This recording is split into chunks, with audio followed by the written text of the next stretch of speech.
Morning comes slowly to Grello Hall. The windows do not welcome the sun, they remember it. Golden light slants through dust that floats like faded ink between long-forgotten pages.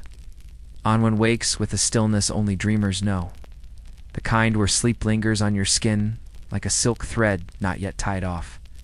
She returns to the tapestry room, to the spiral, to the stars she helped weave just hours before. Everything is just as it was, except for one thing. There's a word now. It wasn't there last night. Stitched just beneath the spiral, in threads so fine it could vanish in the right light, is a name. Callan. Not her name. Not anyone she knows. But it hums. Softly. Right in the chest. Like the feeling when you hear your name spoken by someone who's loved you across lifetimes. Anwen kneels before the tapestry. She doesn't speak. She listens. Oh. The name echoes inside her without sound. A young voice. Laughter beneath a bell tower. A scuffed boot swinging from a windowsill. The scratch of a quill on parchment in the middle of a storm. Callan was a dreamer. That much she knows. And this was his tapestry. But he didn't finish it. He couldn't. Because his thread was pulled too soon. Anwen runs her finger along the spiral. Feels warmth. It's not heat, but memory. Someone missing. And someone waiting.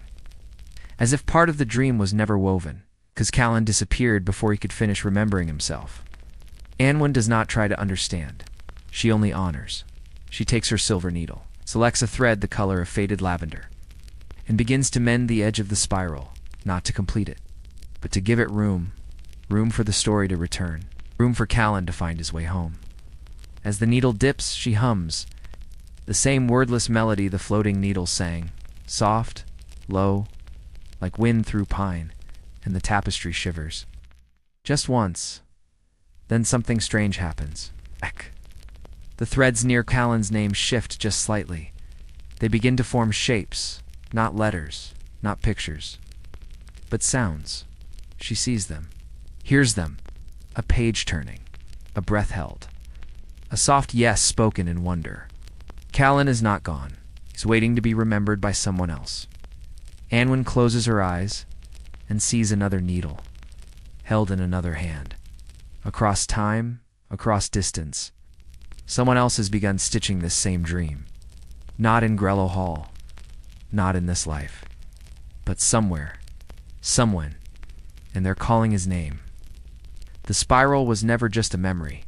It was a thread line across lives, woven in the quiet places, the in-between places, the hush behind every heartbeat that wonders if someone, somewhere, misses them too. Anwen's hands fall still. She places her needle beside the tapestry and whispers, "If you find him first, be gentle." She doesn't know who she's speaking to, but the thread does, and so does the name. That night, she leaves the tapestry uncovered. The spiral glows faintly in the dark. The name Callan breathes like a candle not quite out. Far across the world, in a quiet room of their own, someone dreams of stars. 8. And a voice they almost remember saying, "You matter." So now, dear listener, if you've ever felt like a thread lost in the weave, frayed, forgotten, floating somewhere between before and after, let this spiral hold you. Let the name and the thread be your own if you need it to be.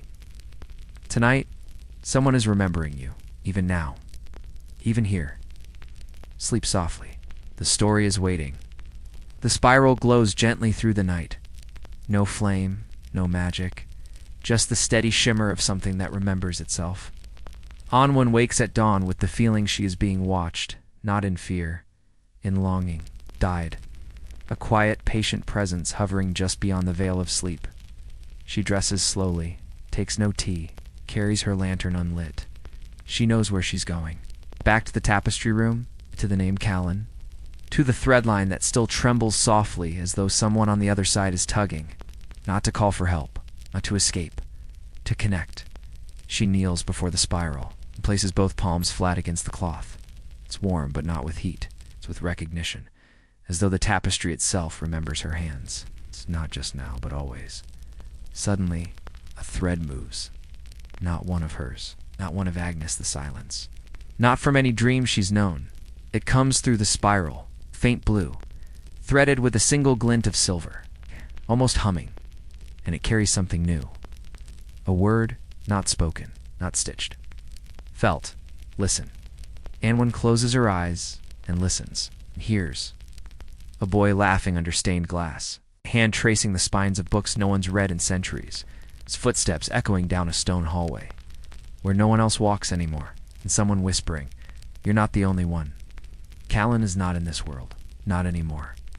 But he is near, between lives, between stitches." Held in a dream so long unfinished, it had no way to move forward. Until now. Anwen breathes in and begins to stitch. Not with purpose, not with plan, with trust. Letting the blue-silver thread guide her hands, the way memory guides tears we didn't know we needed to cry.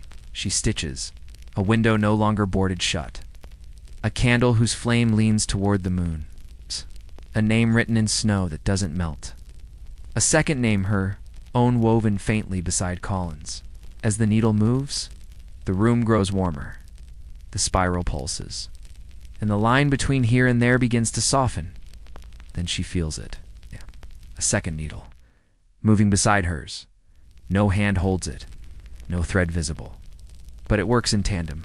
Stitch for stitch. Someone else is dreaming with her. She doesn't open her eyes. She doesn't need to. She simply says, "Callan." Hey, Rosalie, still remembering? "I'll hold the rest until you're ready." And the spiral answers, with the softest flicker of light from the very center. They stitch in silence for what might be minutes or seasons. Time doesn't pass here, it folds, like cloth, like memory. Like stories shared between hearts that never met but always knew. At last, her thread stills. The blue-silver line fades into the weave, no longer separate, now part of the whole. Anwen opens her eyes. The tapestry glows softly, and then sleeps, she knows. It is not finished, only resting, because Callan is still dreaming, and so is she. Later that night, as the fire hushes itself into coals, Anwen writes one thing on the back page of her notebook. Some threads don't belong to one life. She underlines it once, then blows out the candle. So now, dear dreamer, if you've ever felt like you're reaching for someone and don't know their name, if you've dreamed a place you've never seen, somehow miss, you may have found your thread line too. Perhaps it leads to someone stitching beside you in the dark. You are not forgotten.